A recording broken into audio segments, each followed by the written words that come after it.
Well, welcome. Hi, I'm Mike Ignello, and I'll ask you this question. Do you know what time it is? Well, of course, this is the eve of Thanksgiving Day, a very, really sacred holiday for the Americas. It's a time we really take that time to be thankful for all we have. And it was started by devout Christians, the Pilgrims, in 1621. We'll get to that story in a minute, but I want to tell you something that there's so much more to the story that you won't hear, and it's not even taught in the history books, and it should be because it's the most important part of the story. Yes, they came here. Yes, they had hardships, and yes, the Indians were friendly and came to them and helped them. All that did happen. And yes, they had a feast, and that was the first Thanksgiving in 1621.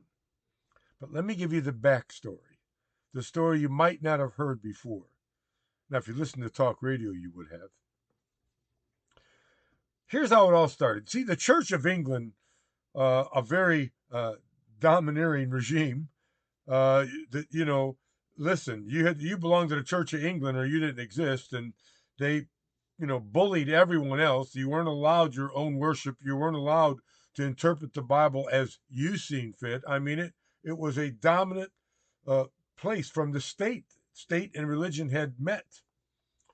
And anyway, so these 44 people, these separatists, or 40, about 40, wanted to get away from this, and they fled to Holland, of all places.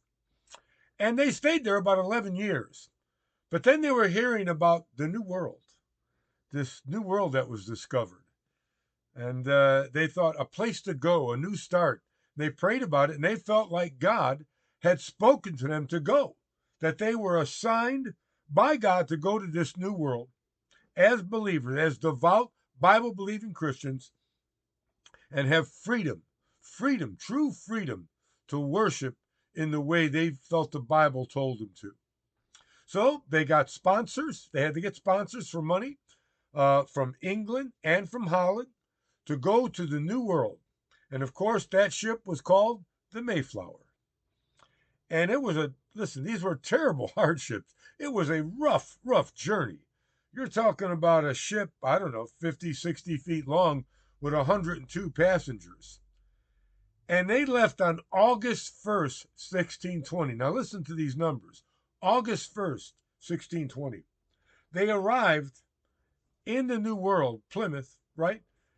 In November of 1620. November, month. This was a tough time. Now, when they landed, you have to understand, they hit the rocky shores of New England, not exactly, South Carolina or Florida. It was cold. It was November. It was desolate. It was rocky and shores, and here they are. Now, there was nothing there. They had no contacts, not a building, not a shelter, not anything. Just them, some rudimentary tools, and there they were. And they're now going to try to survive because winter's on the way. So they built just temporary lean tos and whatever they could. It was a terrible, tough winter without the skills. And I'll tell you, over half of them died, 102. Only 44 survived the first winter, including William Bradford, who was the leader of this group, kind of, and his wife died. Now, on the way there, he wrote this thing called the Mayflower Compact. Now, and it was a lot about God and about dedicating their lives to this new world and, all that. But also, there were some rules. And they had to make up some rules to live by to pay back this indebtedness they had incurred from the sponsors they've had in London and in Holland. So when they got there, what they did was, everything was, nobody owned anything. Sound familiar today? You'll own nothing and be happy. Well, they owned that. They didn't own anything and they weren't happy. They weren't productive. They got one share of everything. No matter who grew what crop, no matter what building was built, no matter what home was erected, they had one share of all of it. Nobody really owned anything. Really, it was kind of the first crack at a commune living like we seen in the 60s in California. You might call it collectivism. Or another name you might be more familiar with, of course, this term wasn't known then, socialism. You'll own nothing and be happy. That's what they had. Well, guess what? Uh, it wasn't doing very well at all. People were lazy. Young men that were able-bodied didn't work very well. Why would they should work for another man's family? There was no incentives, and things were not productive. It was a really terrible, tough time for these pilgrims. These rules that they had that was going to be equal, we're all share, and it's all going to be fair. It didn't work. It didn't work at all. Well, during this next spring, then finally the Indians do come. You know the story, and they were helped tremendously. And this one person that the story's about, the one you hear in your history book, Squanto. By the way, English speaking, because many years ago he was taken captive as a slave off the land, taken to England, and then he was learned the language, became, an interpreter and things. And anyway, then he was freed, brought back to his homeland, and he approached these pilgrims and helped them. He taught them how to plant the corn. He taught them how to fish for cod. They didn't know these things. He taught them how to work the land. He taught them about beavers, how important the meat and the pelts for so many things can be used. And really, it was Squanto that really gave them the knowledge. But their prosperity didn't come from that. Their exploding of their colony and it working well didn't come because, again, they had this collectivism, this socialism. They had one share of everything. So William Bradford seen it wasn't working. So he blew up a whole new agreement. He just got rid of the old one. He seen it wasn't working. There was no incentive. There was no willingness to dig in. The producers were sitting back. Why? Because there was no incentive. Then he did this. He gave everybody, all the families, if you were there singular, whatever, you got a plot of land. It was yours, though. You owned it. You can do with it what you will. You want to do nothing, then do nothing. You want to be industrious, be industrious. And everything changed. Everything. I mean, things happened. More corn was grown. Things were happening. And that's when we get to 1621 in that late October. And they were now prospering because of the help from the Indians, but also the whole new system they were working under because of William Bradford. Now, these were devout Christians, by the way, but they're still people. Well, anyway, all of it. Now we have Thanksgiving. Squanto is a hero. They thank God for Squanto, feeling that God sent him, and I think he did. I think he was captured as a slave and brought to England and brought back for this reason, to birth this nation. And then the prosperity came because they all owned their own land. They all had initiative and, they all had this willingness to build something for their family. Then they built trading posts. They started trading with the Indians. They started producing more than they needed. And from that, that's where trading posts came from and prosperity. Now, the word of that got all the way back to the old world, to Europe. That, man, there is prosperity in the new world. It's there for the taking if you're willing to work.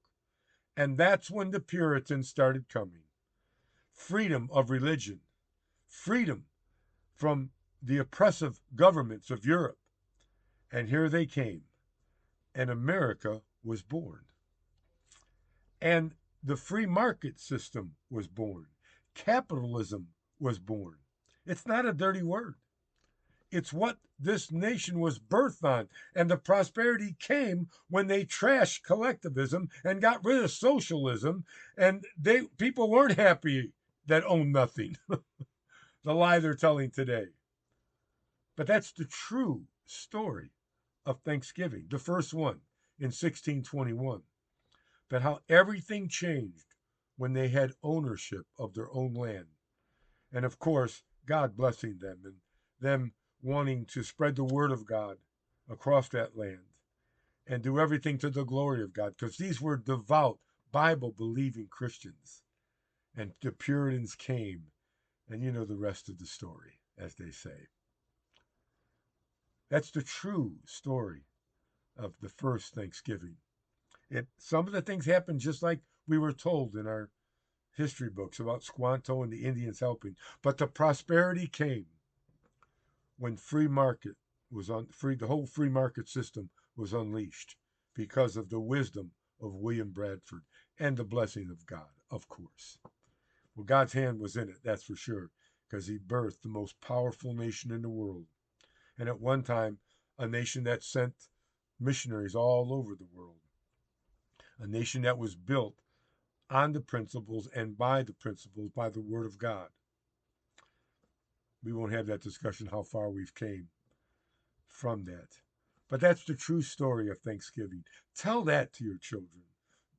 The part that you already know is true. The Pilgrims, the Indians helping, Squanto being the hero, God blessing, the terrible first winter, all that's true. But what birthed America was the free market system and the blessings of God. And that's why we're here today. I hope that blessed you tonight. Keep praying. Lots of things at foot here. Lots of evil still trying to happen. There's lots of evil, lots of darkness still trying to stop what's happening. And all the mandates that this new president has been given by the voters, that's voted for him overwhelmingly and electorally. And they want change. They want to get rid of the lawlessness. And so pray, keep praying. Only that will move the hand of God. And many more stories to cover. I've got lots that are building up. A lot of stories you might not hear anywhere else. I'll bring them to you. But I did want you to know this first. So be thankful. And let me just add this. This is an edict that I've lived by all my Christian life, and even before I was a Christian. Being thankful. Being a forgiver and being thankful. My mother taught me that, who passed on last year. Being thankful and being a forgiver. That's what it's all about. If you remain thankful, I can tell you this. If you remain thankful in all things, you will overcome any challenge, any attack of the enemy, anything that comes against you, any trial that happens to befall you. Trust in God and remain thankful, and you will get through it. I promise you. So in this Thanksgiving Eve, and tomorrow being Thanksgiving Day, please remain thankful. This is Mike Agnello asking God, and Lisa, my wife, asking God to protect you and bless you and keep this lesson close to your heart and share it with others. We'll see you next time on Do You Know What Time It Is?